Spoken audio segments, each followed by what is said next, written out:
Welcome to another episode of All Things Entrepreneur, where we shine a light on the blind side of entrepreneurship. It is your boy, Errol J. Allen with Jessica Myers. How you feeling today? I am blessed and highly favored. How about yourself? Oh my gosh, I'm on a high. It's amazing.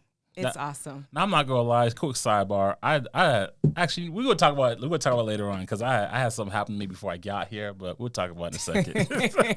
I was like, dang, I'm getting old. So, oh goodness, you just hit the 30 club. Yeah, but so somebody that we're about to bring in who is not new to this, is true to this, has been in the space for a minute. Founder of Client Attraction University, has helped multiple people make 6, 7, and even 8 figures with their business. My apologies. Not yearly, not yearly, monthly. Mr. Marquel Russell, how you doing today? Amazing, man. I'm excited to be here. We thank you for. I've been looking forward to it. It's way overdue. Definitely way overdue.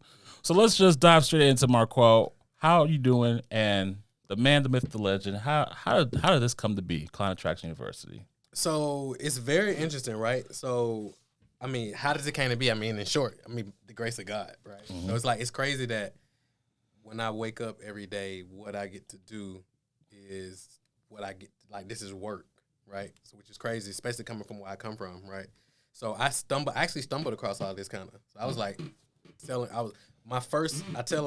people all the time, I got started in the pharmaceutical industry. Okay. So those are my first business ventures. Selling, I'm from Atlanta, right? Mm-hmm. So we in this area. I used to run around. I ain't gonna say the area because I don't want nobody try to. You had your routes, nothing, right? So I used to be around these areas, right? So and I started doing club promotions and artist management.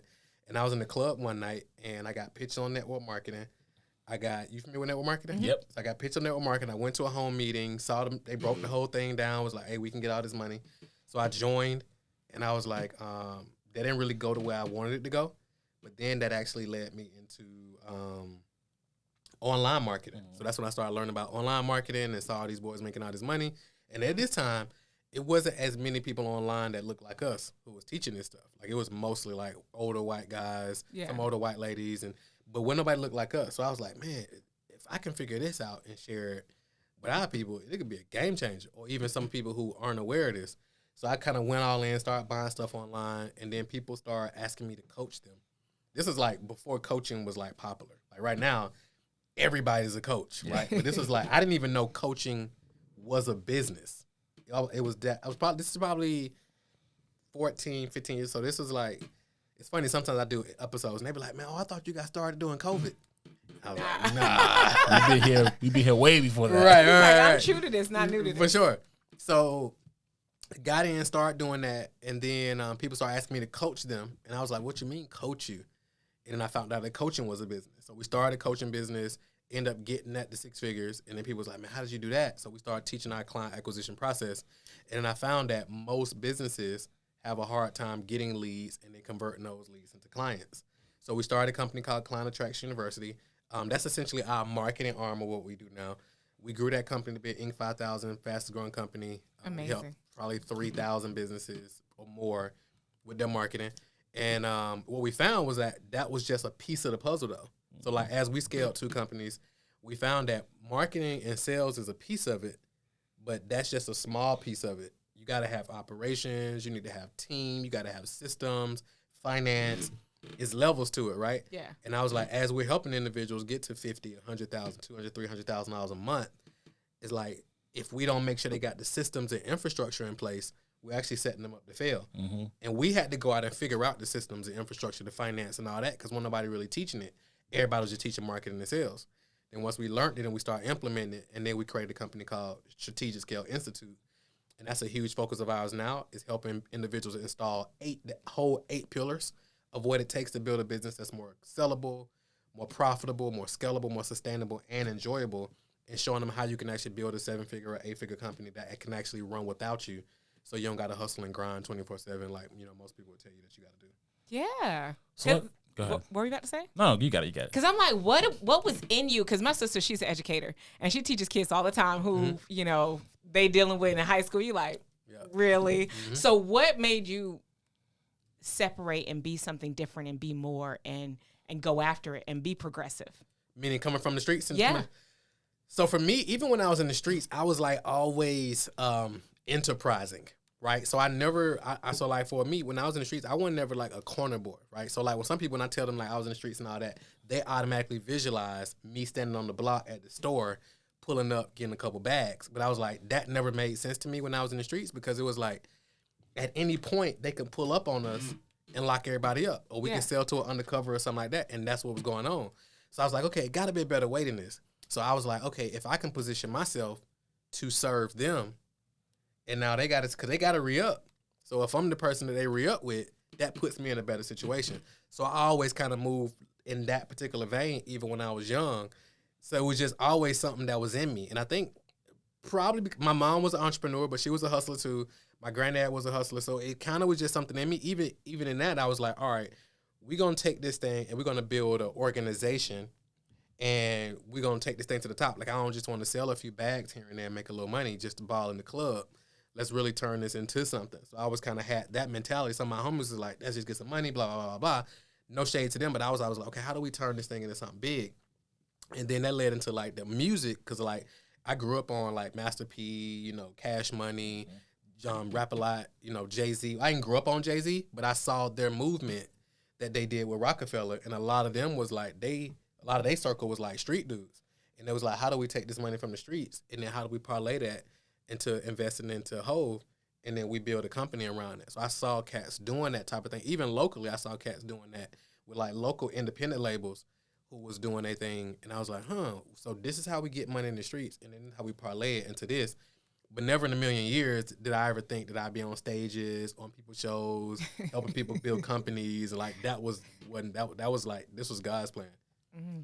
So I really want to harp in on the climb, the journey, because obviously, as one of our previous speakers said, you can Google me and see what we about. People can Google you and see what all you about. But that backstory, that climb up, what did that look like? What was some monumental moments that helped like shift and propel you to getting into the entrepreneur space? So we on the legitimate side of business now, right? Okay. That's what we are. Okay. Either or, however you want. Yeah. So I would say the first one would probably be so one of my goals early on in this business was retiring my wife. Right, $10,000 a month was like the holy grail at that point. You know, everybody's like, man, get the $10,000 a month, get $10,000 a month. And everybody was like, but you get the $10,000 a month, you be like, like you need a little bit more money than that, right? Especially if you're gonna be living in Atlanta or Cali or New York, or and if you have like a family, and if you got a family, not to mention four kids. I got 5 kids. 5, sheesh. Yeah, I got 5 kids. Got about 50. Yeah, you know what I'm saying. So I guess my first monumental was like being able to tell my wife like, hey, because she was a bartender at the time. So I was like, for me being able to tell her like, hey, you don't got to go back to work no more. I think that was the biggest thing. Wow. Right. So that was big. Even from like because I started off with a hand-me-down. Like when I got into network marketing, I got a hand-me-down laptop. Like you know Chad. Yeah, Thompson. Yeah. He was just here a couple weeks ago. That's was he? Yeah. He did an episode on aviation. Really? Yes. That's my dog. So Chad. When I said I met somebody in the club and they introduced me to network marketing. That was Chad? It was Chad. Oh, my gosh. So me and Chad, we started, like I was one of his first recruits. So like we actually started together, right? We kind of branched off and went our own separate ways, but that's still my dog though. You know what I'm saying? So he I was like in the streets. So he introduced me to this whole world. You know what I'm saying? So we jumped in and I was just trying to like figure this whole thing out. Like Chad I was actually about to quit because when they was like, all you gotta do is get 2 people and they'll get 2 people and they'll get 2 people and they'll get 2 people. I'm like, this ain't working. Like my homies ain't interested in this. People telling me it's a pyramid scheme. I tried to sign my grandma up for the security service. We couldn't get her approved. Like it was a mess. So I was like, maybe they got me. But Chad and his mentor, Deontay, actually invited me to a local conference that they were doing here. So I went to the conference and I saw it was like 2,000, 3,000, 4,000 black people there talking about how they're having success. Everybody's positive. I was like, this is crazy. They gave me this little CD set by Jim Rohn called Your First Year in Network Marketing. And that began to shift like how I thought about everything, right? So Chad gave me a laptop. He was like, bro, I got an extra laptop. I had to use like, you got to keep it plugged in. It's missing some buttons and all that. He gave me the whole 9. But I was like, okay, cool. And then it was like, we got on Facebook. And I already had a Facebook account from the club promotion days, but I wasn't on it. My homeboy Rick was on it. Yeah. And because like what I had going on, we don't really post it on social media. But nowadays, people posting everything on social. But I was like, we didn't do that. So my bro, because he came from the college world, you know, the college people, they got social media first. So he was doing that. But once Chad got me on, we just used to spam social media talking about the company that we was in. It was like DMing folks and the whole 9 yards. This is before Facebook jail. Yeah, like before they had limitations. Yeah, we were sending DMs and all that, right? So, that was kind of the climb, just kind of figuring it out, developing skills and like understanding, trying to like find where I fit into this crazy world. That's crazy. Shout out to Chad, man. That's what's I love how I come full circle. Yeah, that's my dog. Okay, awesome. So let's move forward now. We, obviously with some years in, actually, before we even get to that, the family dynamic. How was that looking throughout the climb, the journey? Because I know there's probably some hills and valleys that happened throughout that stage before you could say, yo, you ain't got to work no more. How did that look? So for me, my transition from the streets to this legitimate business. So I heard Nipsey say on an interview one time. Nipsey basically was like, when he transitioned from the streets to the music, when he was in the studio for like 2 years, he stopped getting money in the streets. He stopped doing everything that he had going on in the streets and went all in on the music, because he was like, when he was trying to do both, it wouldn't pop for him. And I heard Lil Baby say the same thing. I literally had an identical situation. I literally had to cut off everything that I had going on in the streets, because that was my for sure money, to like go all in on this. And that's when it really started to pop. And it took a minute. I like literally went through being on this mountain, right, going through this whole valley, because I wasn't getting no money no more, but I was buying courses and all this different type of stuff, but I wasn't implementing anything. I was just getting information because I thought that, knowledge is power, right? But it's like, no, it's like you got to apply this knowledge. So I actually went broke and like went through all the money that I had. And on the other side of that, my girlfriend at the time, who's now my amazing wife, she actually was paying the rent, putting gas in the tank, the whole nine. I be telling brothers, like, women are the cheat code. Like, you got to get you a real one. Yes, right? when you can commit, when you settle down. There you go. Like, it's a cheat code, right? You got to just, like you said, commit and, like, lock in. But she actually, like, funded. She was a bartender. And, like, she used to give me, like, what I call an allowance. So she used to give me, like, some of her tip money. And I'm, like, buying courses online. Because I'm, like, I know it's something to this online stuff. I just got to crack the code. You were hungry. You were curious. And I was like, once I crack it, it's over with. You know what I'm saying? So, I literally went through that. Like, she was paying the bills, putting gas in the tank, giving me a little money. And I'm literally trying to I remember one time I went to a conference in D.C. And I bought a ticket for $197. And I was staying off of Washington Road in Clubhouse. It's tore down now. So I was driving a 1994 Lumina. And I used to have a Lumina. You had a Lumina? Yes. A 94 one? Not 94. Okay. I had a 94 gray Lumina, right? Yeah. You get in there and you pull it, you put it in gear like this. You know what I'm saying? Like now you be like, you hit a button and you push it. Yep. You used to be like, So I was like, hey, look, I got to go to this conference. Because I was like, I was like at the bottom of the bottom. I had to figure this out. She was like, you going to go to D.C.? And I was like, yeah. I was like, I'm going to drive up there. And I only had enough money for one hotel room night. So I was like, I'm going to leave at night. It's a 12-hour drive to D.C. I was like, I'm going to drive. I never had do this for ever, especially not by myself. I drove the whole 12 hours, got there just in time. I said, I'm going to leave. If I leave at 7 p.m., I'll get there about 8, just right before the event started. So that way I don't got to get a room that night, right? So I drove all the way up there, got there right before the event started, changed in the car, went into the event, sat front row the whole time, taking notes the whole nine, left out, sat around, talked for a minute. You know how events go.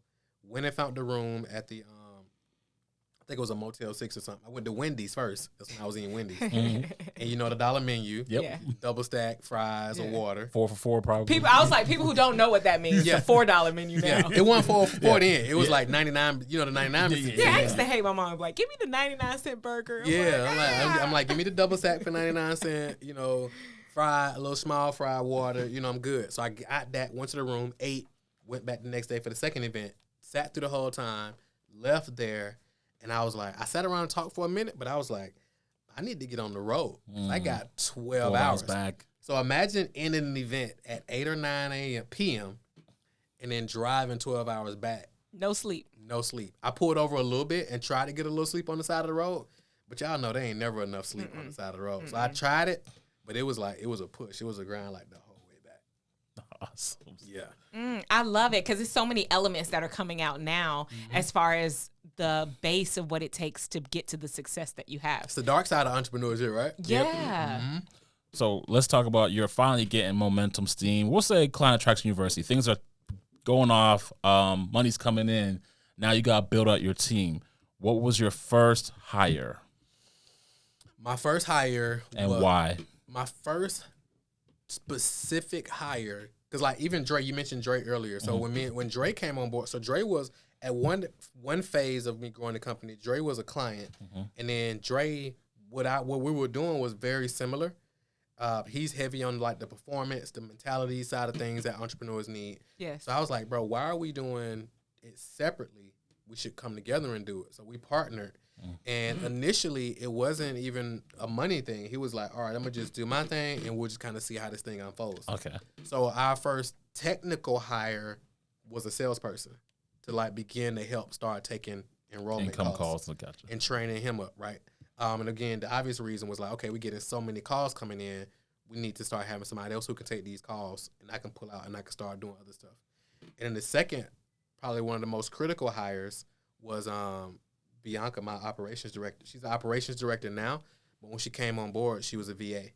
She came on as a VA, handling customer support, my emails, that type of thing. So I can start pulling out some of those things. But now, of course, she's probably been with us 5 or 6 years, I think now. And then she's like the operations director in the company. Awesome. So you had to work your way out of the business step by step. Yeah, bit by bit. Yeah. What would you say would be one of the most painful lessons or hires that you had? You just like, dang, that didn't go according to plan, and you learned from it. One of them. The most catastrophic one. If you want to give top 2, go for it. I'm gonna be honest with you. I don't necessarily have a catastrophic hire. Okay. I just think that some of the biggest lessons, like you said, work your way out of the business step by step. I think some of the lessons for me was just kind of, because I'm somebody who leads with trust, right? I'm heavy. I lead with trust. Like, you don't got to earn trust from me. Typically, if I rock with you, like, I lead with it. So I think sometimes just leading with trust, blindly, and just trusting that, because if I tell you I'm going to do something, I'm going to do it. I'm who I am. You know what I'm saying? So a lot of times I expect other individuals to be that as well. And that's not always the case. Yep. But I'll give them the benefit of the doubt.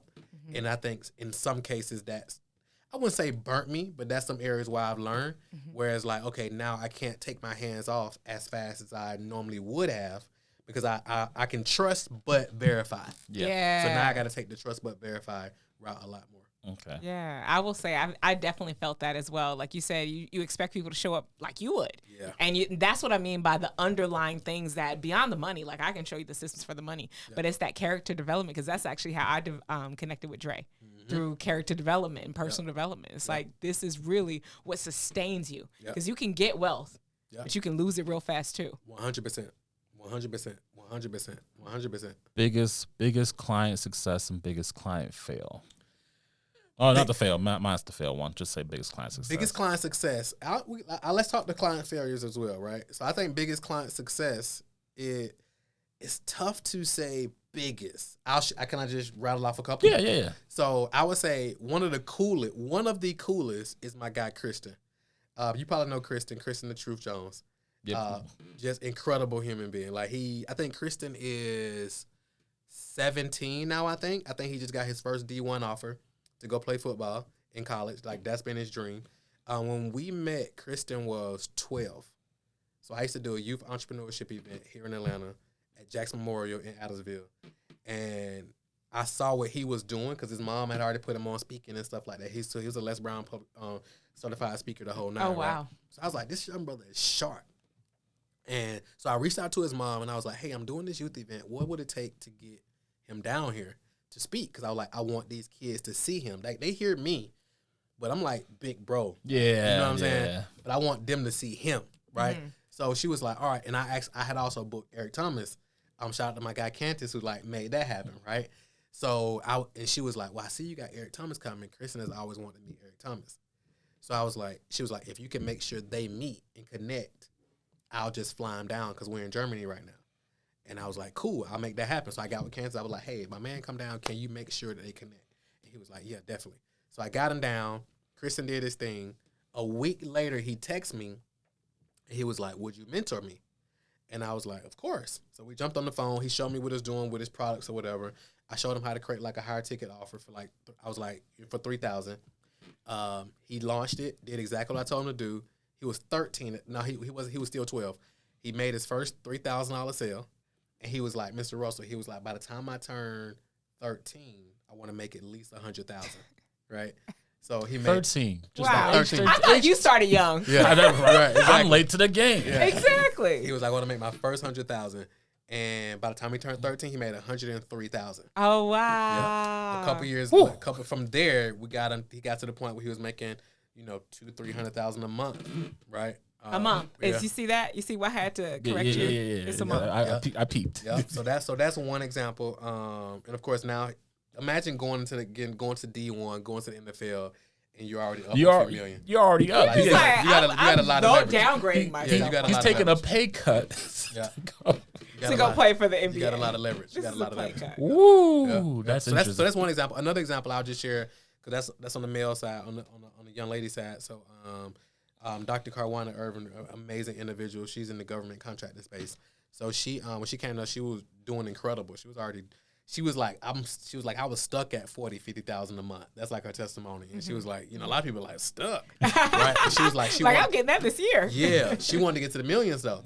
But she was working like 7 days a week. She was grinding, right? So now we blew her past that revenue. She killing it now from a revenue standpoint. But now she only works 2.5 to 3 days a week versus 7 days a week. And she's making 5 or 6 times, 7 times the amount of money.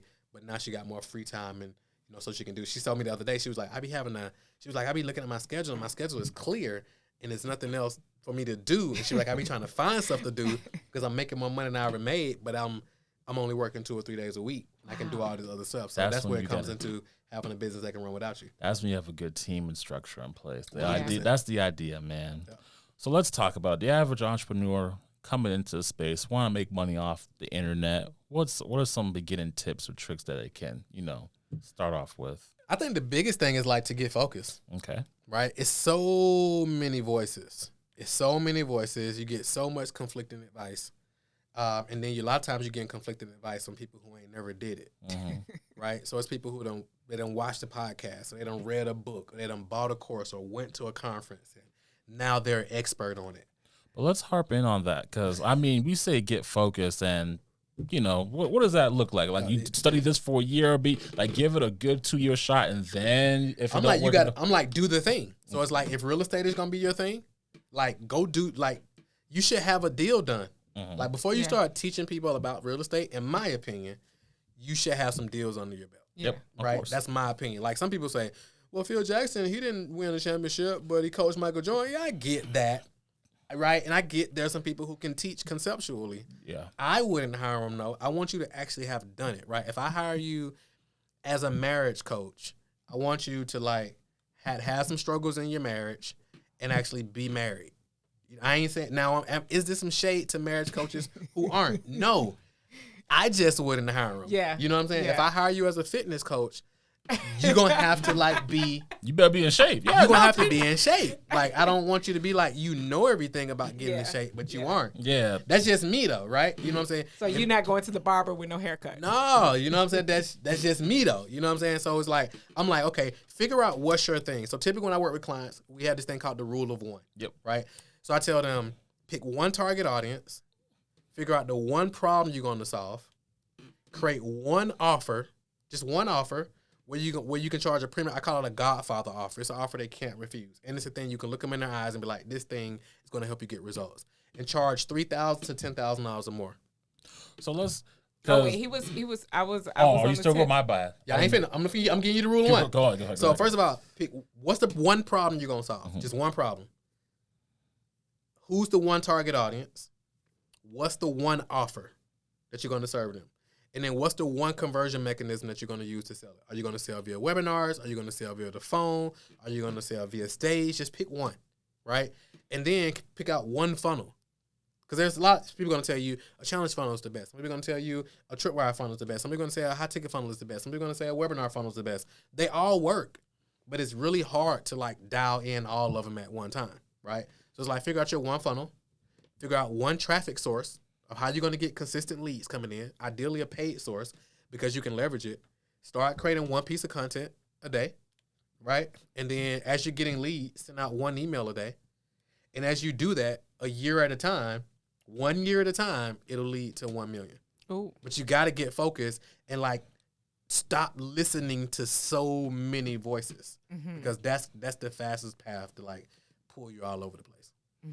So I had, because I actually happen to be a student of Climate Attraction University, Yeah, for and sure. the stuff he teaches works, and I made some good money off of it. And one of the things that I noticed from a student standpoint, and this is what a personal battle that I fought myself when I was doing it, but then I still did it anyway. I'm over here, I create my product, I put everything in place, I'm packaging it up, and I'm asking $5,000. Now, me personally, at this time, I have already invested $5,000 into something before. So I had that, like, I can ask this because I invested X. For sure. But for people who are putting that together, who are asking $5,000 but have not invested in themselves worth $5,000 per se, do you see people, not getting success because that has not happened yet? They haven't made that investment, so they can't ask that from someone else? I think some people can. Some people have a challenge with it because internally they think that $5,000 is a lot of money. Yeah. But I don't think that I don't necessarily think that, because like some people say, well, I need to invest $5,000 to be able to charge $5,000. Yes. Yeah. However, I think that even if you haven't invested $5,000 one time, in some way, shape, form, or fashion, you've invested $5,000. Yeah. Even if it was bit by bit, even if it was sweat equity, loss. There's a lot of different ways, right? Yep. So it's like if you took, because I know you came out the gate strong with real estate. Yeah. Like how long did it take you to do your first deal? My first wholesale deal? Yeah. Like 90 days. So 90 days. Yeah. But that's abnormal for most people that I've seen in your space. Yeah. Right? Mm-hmm. But I know you came, because I literally remember when you was in that, because that was about how long ago? 2015, 2016. 16, yeah. Yeah, so it's like you weren't playing around. I remember that, right? Mm-hmm. So, because I was like, man, this little young guy, Errol, right? 19. Nah, he was killing it. I was there, right? Yep.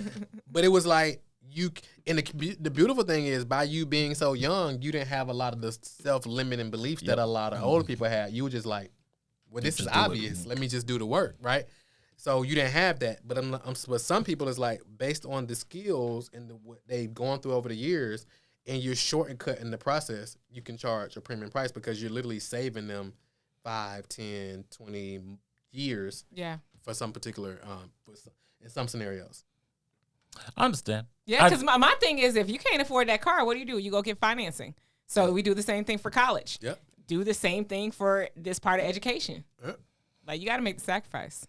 I just happened because, again, speaking from actually being in this as a student in the program, I can see future students or other people who are coaches and consultants like, how are you going to ask for that when you haven't mentally to yourself done something of that equivocally? But that's where, like you said, that's the limiting belief. It is a limiting belief. You're right. Yep. You're right. But it is interesting, though, too, because especially, like you said, in the coaching space and putting a price on that, some people do feel spiritually like, how could I put a price to something that comes so easily? But it's like, the business of helping people and helping people, they're two different things. Yeah. And it's only easy because you put in a certain amount of time for it to become easy. Yep.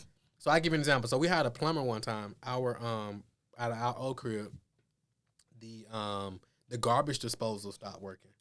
So we hired a plumber to come through.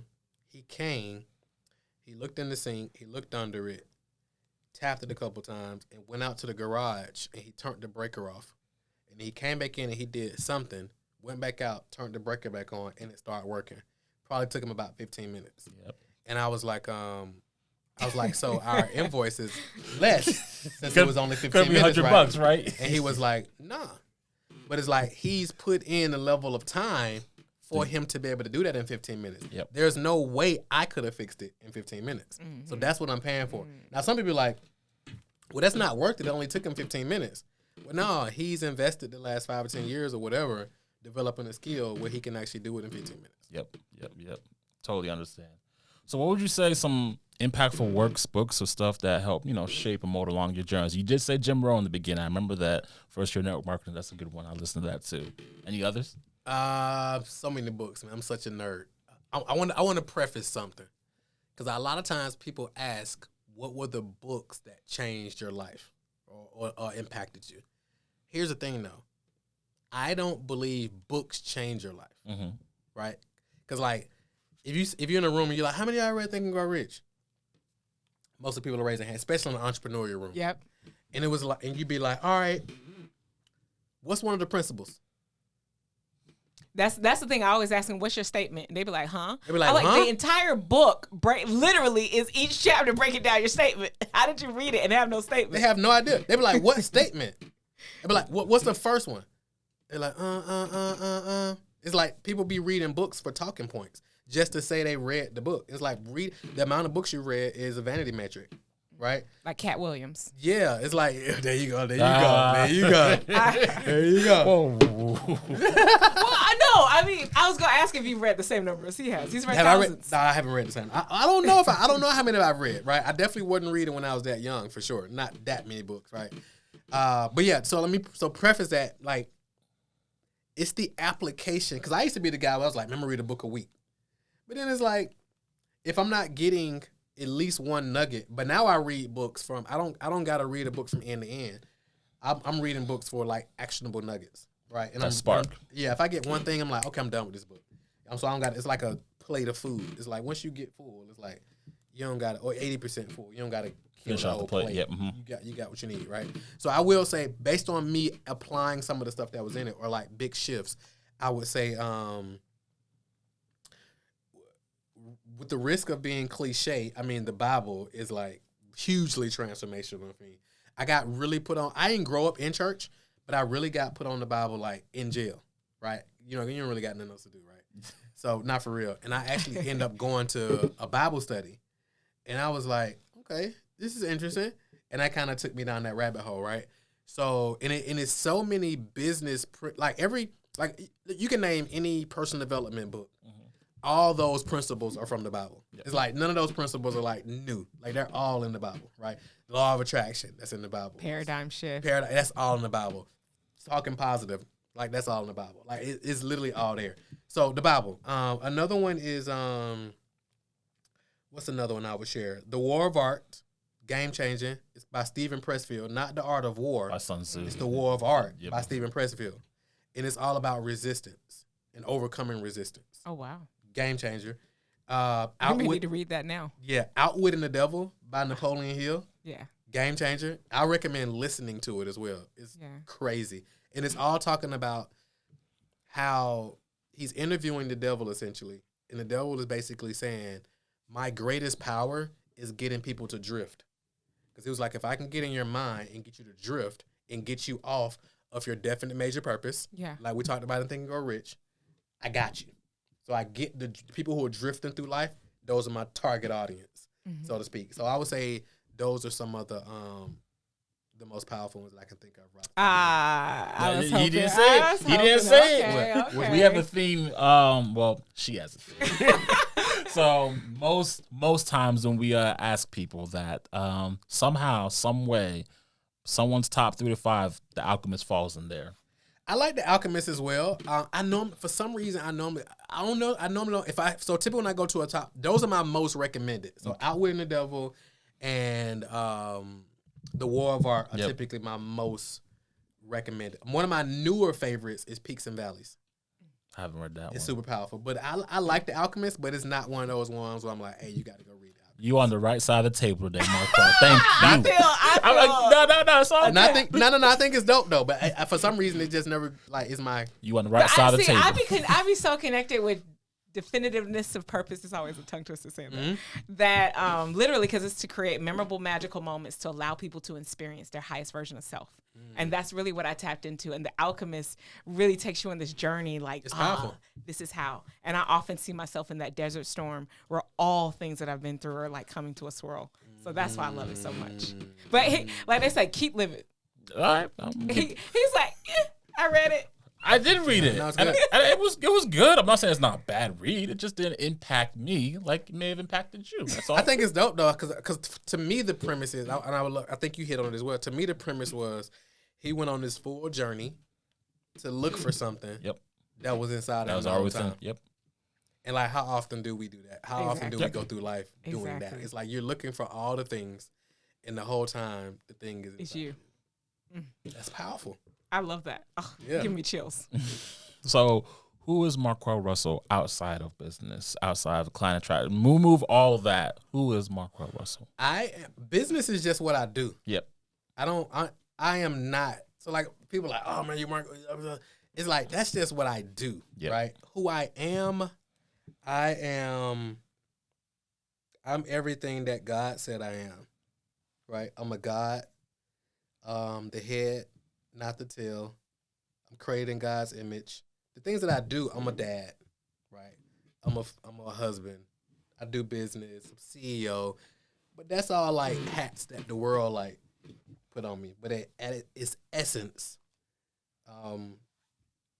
a physical manifestation of God's highest thoughts at its core. All the other stuff was like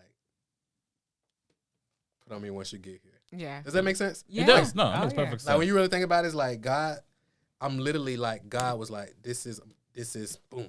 I'm gonna manifest myself through this guy on the earth. So I'm gonna ask you this question if you can complete it. Okay. What if? What if? This is the first thing that came in my head. If was a fifth, we'd all be drunk. Next time we have Sir Davis. We're gonna have Sir Davis and we would take a shot. If was the You know, that's the first thing that came to my head, right? Y'all heard that one growing up? Yeah. You never heard that? That was your first time? Yeah, first time. Wow. Okay. First time. You heard it here. You heard that before, right? Yeah, I heard her. Where you from? Atlanta?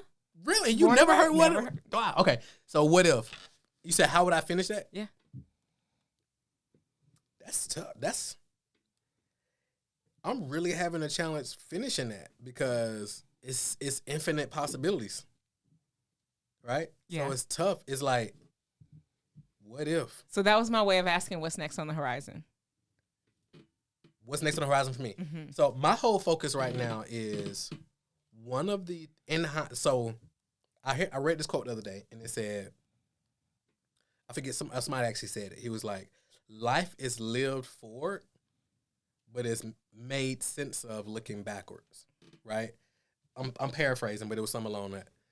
And in hindsight, what I knew, if I had to do it, well, one of the beautiful things that I've discovered is that we've helped people generate crazy bread in their companies, right? However, I was telling my guy, I'm like heavy into private equity now, right? And acquiring companies, getting equity in companies, that type of thing, right? Because over the next 3 years, I want 80 to 90% of my revenue to be from companies that I'm not on the day-to-day of. Mm-hmm. Like I have ownership in them, but I'm not on the org chart. I'm not involved in the day-to-day at all, right? So, and we're building out our private equity company and the fund that we're building and so forth. Because as I look back, I'm like, out of all this money we've helped individuals generate, if I'd had equity in some of these companies... Yeah, you still could have helped them and been an equitable partner. You get what I'm saying? Yeah. So imagine, so it's two sides. And I was like, man, I'm going to talk to my guy in private equity. And I'm like, man, I've been in the wrong business the last 14 years, right? And I don't regret it, right? But it's like... It prepared you for the moment. It prepared me for the moment, right? Because now I'm looking back and I'm like, wow. Now I can consult from equity because I know what I can come in. I was actually talking to my guy before I came in, and we actually doing a media company together, videography, photography, and so forth, right? We're going to scale that, and then we're going to acquire other ones. But I'm like, wow, like imagine me knowing this on the front end. If I'm getting 30%, 10%, 40%, and so forth, and now we build out a portfolio of these different companies. So to answer your question, that's what's on the horizon now over the next 3 to 5 to 10 years is like building out a portfolio of companies where we're selling off some, we keeping some for cash flow, and then we helping companies scale. Because like, think about it. Is one way is you can coach or you consult 100 clients. Or you can coach or consult 100 founders of companies. And these 100 founders of companies, I got equity in each one of those companies. It's a totally different game. Yeah. So it's like, what if I could build a world where we empower 100 entrepreneurs to make trillions of dollars? That will be a what if. That'd be a what if, 100%. I got Unless I just say I got 10%. You say what? I was gonna say I got someone I can connect you with for that too. Say no more. So now, like, okay, now I got 10% in these different. Cause that's the bigger play. Yeah, I love it. What are you about to say? Day in the life of me. Yep. What's the day in the life? It depends on the day. Today. Right? So today I woke up at 5. I stayed up a little bit later last night because one of the things I used to complicate date night, right? And I got a very simple life. Y'all ever saw Paid in Full? Yeah. Yep. That's one of my favorite movies. Yeah. And y'all remember the part where what's my man Ace? His girl was like, "I'm boring," and he was like, "I'm boring too. I just want to be boring." So he was like, "Let's just be boring together." So it's like me. I got a basic life. I like to be at the crib, chilling, right? You know, I don't trying to flat. I come out. I got my Sounds Club fit on. I love like these things are comfortable, right? So it's like I don't need to put a brand. If I put a brand on it, it's gonna be like our joint, right? But I don't need to do none of that. That's just me though. So last night I stayed up later because this is my point. Date night last night was we watched the last episode of All American Homecoming, right? So that's like the stuff we like to do. So my wife works at Grady now. So when she works at the hospital, it's like crazy, right? Her schedule is crazy as a nurse. Like I think nursing is more intense than entrepreneurship. Oh yeah, right. It's literally life or death. It's crazy, right? It's crazy. So we watched that last night. Tonight, Chicago PD comes on, so we'll be watching that, and then tomorrow, Law and Order SVU comes back on. So that's like our thing, right? So that's our date night. So I used to complicate it and be like, oh, we got to go somewhere, we got to do this, and we got to do that, and it's Just like quality time. we don't really got to do that. Yeah, we can sit in a room, turn the TV on, and we can just watch TV and chill, and go to bed. Right? Because where we live, we're an hour from everything. You know what I'm saying? So it's like, we got to get in the car, we got to drive an hour, we got to drive back, we got to get kids situated. It's like, no, we can just watch TV and we're good. And I was like, wow, I complicated this for so long. So last night I watched that, went to sleep, woke up this morning. Since I want to look, my ideal is to get 6 hours of sleep. That's my sweet spot, at least 6. So I woke up about 5 this morning and got up, did my morning routine. So typically part of I call it a morning success ritual. So I woke up, I did prayer. I got this worship music playlist that I have, so I turned that on. While I did that, I read my devotional, and then that typically leads me to some scripture, and then sometimes I get different downloads in the morning. Sometimes that leads to a social media post. It just depends on the morning. And then I journal. I usually do brain training using Lumosity. I actually still got to do it because my time ran out this morning. And then I wake my kids up about 6 because my 9-year-old, his bus normally comes about 6:30 or something like that. But with my wife, sometimes we end up taking them to school anyway. And then, so once 6 o'clock's happening, I'm waking them up, and then I'm doing my morning success routine with the kids. So I'm getting them up, getting them squared away, making sure they ain't all over the place, and, kind of managing that. And I like to balance myself before I wake them up, because if I wake them up and I'm tired and I'm aggravated and all that, it's going to aggravate them. Yep. And then sometimes they're going to wake up and they're going to be aggravated. And if I let them being aggravated triggers me, now it messes my morning up and it messes their morning up, and now they got to go to school. So I'm up in that window from like 6 to about 8 o'clock. I'm like navigating that dad life, right? I love it. So I'm making smoothies, and or they can choose to get fruit if we got fruit, if they don't want a smoothie, because sometimes they just don't want a smoothie. And then it's like, do we do affirmations in the morning? What's one thing they're grateful for? What's one thing that's positive in their life? And then they're off to school. And then from there, typically business doesn't start for me. And I turn the audio book, depending on what's going on. And I do my confessions. And then my business doesn't really start for me until 9. So at 9, I do my first meeting with the team, depending on the day. And but typically I got a standing meeting at 9. And then after that, depending on what day it is, like today at 10, I had a call with my health coach.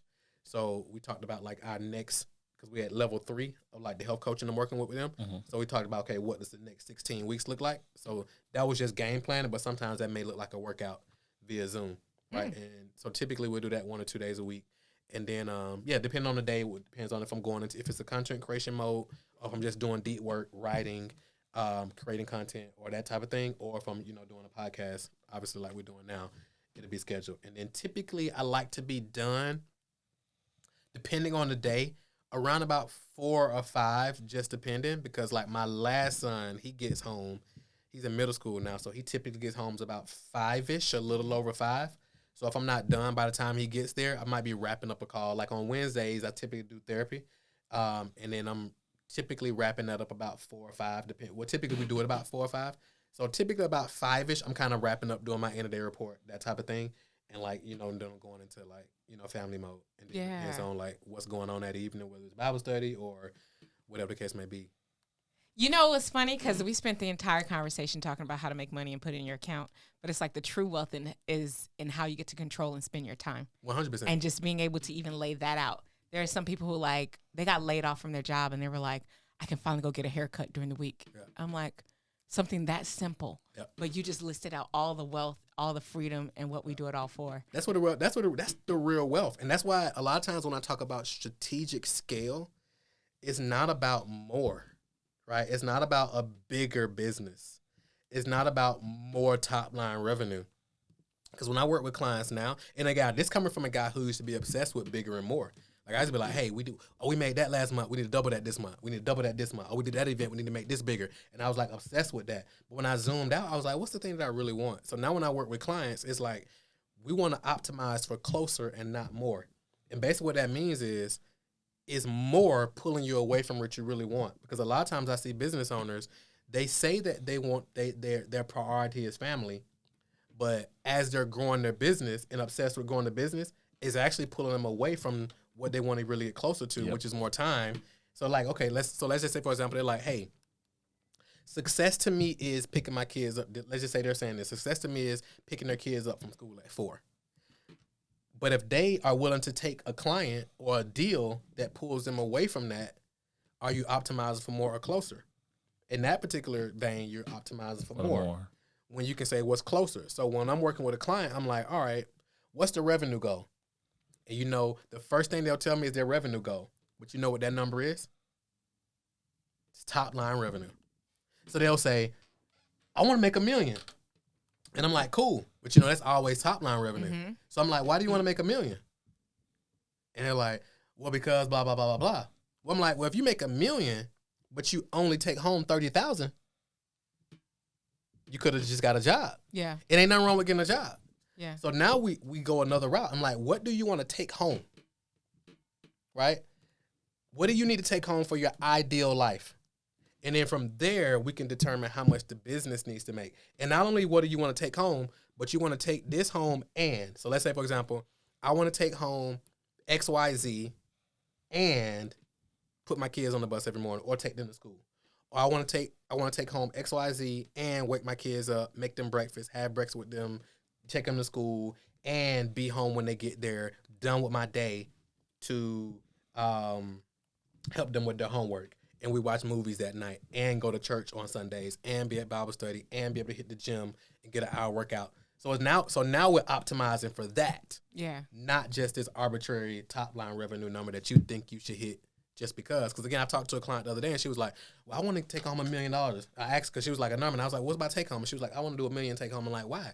And she was like, well, because, and again, I don't ask why because there's something wrong with the number. I'm just like, why? Because a lot of people ain't thought about it. Yep. And they haven't did the math. Right? So that she's like, well, I want to do this and I want to do this and I want to do this and I want to do this for my family. I'm like, well, does that take $1 million? And she was like, I actually don't think so.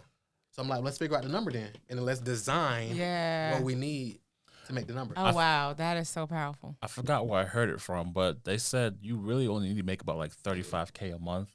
Isn't that the 4-hour work week, a 4-hour week or something like that? I don't think it was from Tim Ferriss. I'm not sure, but it's that if you pull in $35K a month, and that takes care of all problems, like you can have a house, 2 kids, and be able to have travel like very consistently. $35K a month. Take home. Take home. Yeah. But a lot of times we're chasing arbitrary goals. Yeah, we're chasing millions. And that's why we running in circles. Because one thing I learned, like my goal, like yours, was $10,000 a month. And once I started making that, it was like, okay, I need at least $30,000 to make $10,000. Yep.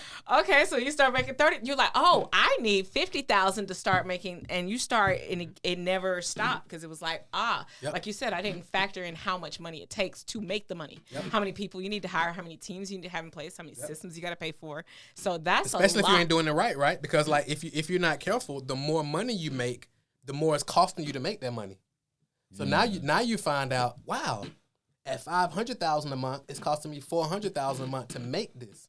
They're like, man, I was actually doing better at $100,000 a month, but I was chasing this number because social media told me I should be chasing this number. So now you're hiring more people, right? So I give you this example. So let's say, for example, a business owner says, I want to free up 12 more hours a week to spend with my kids. This is at closer and more.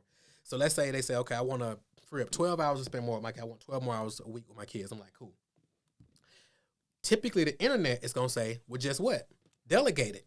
Just hire somebody. Just go hire somebody. And that's just blanket information, just like go get an LLC. Yeah. Like, you don't really know the scenario. You don't know the situation. C-corp. Yeah, you know what I'm saying? You don't know it's all these other things. And based on where they are, the LLC might not be ideal.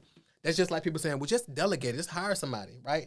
Now they go hire somebody to come in and do the thing. But now, guess what this new hire needs?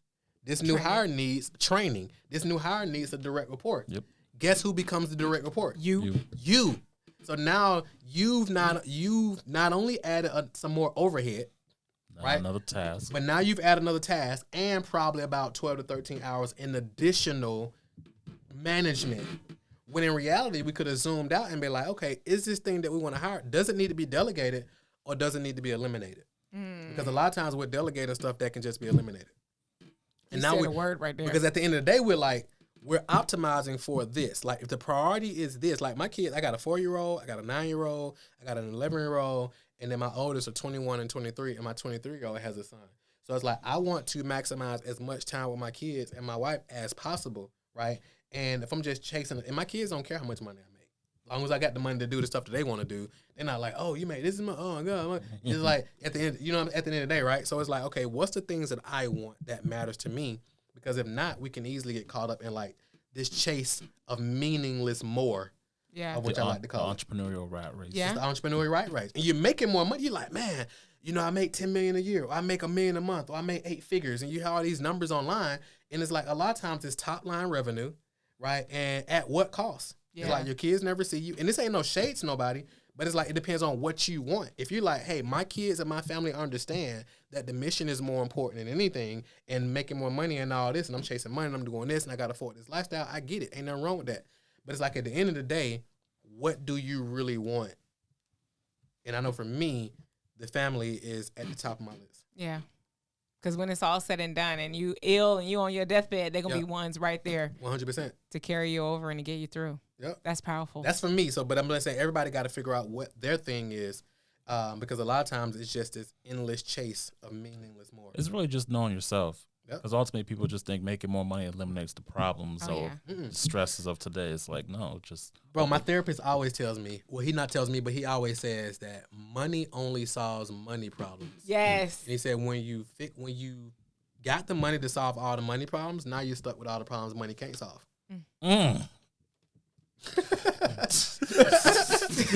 Drops mic. Hey, you talk your therapist. That was a good one. That's a good one. He's like, it only solves money problems. And I was like, wow. Yeah.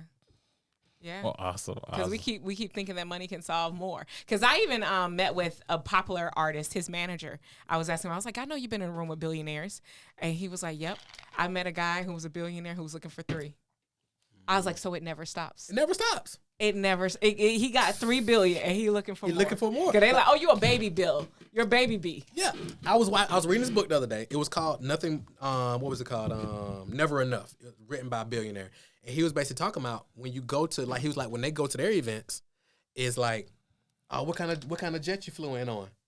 And then he's like, well, I flew in on a such and such. And they're like, oh, man, that's a baby jet. That's right. I flew in on the such and such. Or somebody else may be coming there and be like, oh, I flew in on the 747, blah, blah, blah, whatever.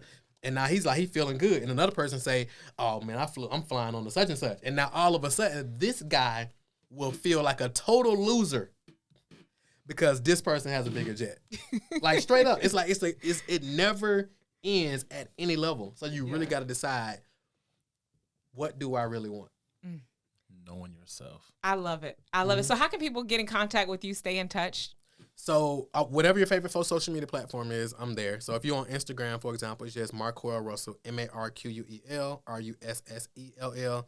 Shoot me a DM. Let me know you saw me on the show. Let's connect. I got a cool resource of what I can give you. Also, you can go to scalemadeeasy.com. So SCALE, madeeasy.com. And I got a ton of resources on there for business owners can tap into, whether it's marketing, whether it's sales, whatever, to help them grow a business that can actually run without them. Well, I will say I'm like only 2 layers in and going through your funnel, your process, and I've already gotten so much enriching information. Appreciate it. And I know he's gone through your process as well and has the results to show it. Yep. For sure. And I just met you less than a week ago. Just a week ago. So you already changed my life. So Thank you. I love appreciate it. I appreciate love it. I appreciate it. This has been such an impactful conversation today. If you ain't following, liking and subscribing and sharing the content with all the nuggets that we're dropping. That's on you. I mean, the ecosystem, for real. Do you realize the impact in the ecosystem we're building for entrepreneurs? And like how people can tap in and see the other side of it. Yep. Like they can experience your business, but to see what you go through and what you're made of and what gets you to the results. For sure. I love it. As always, thanks for tuning in to another episode of All Things Entrepreneur. You know you got it. Let's get it. Let's go.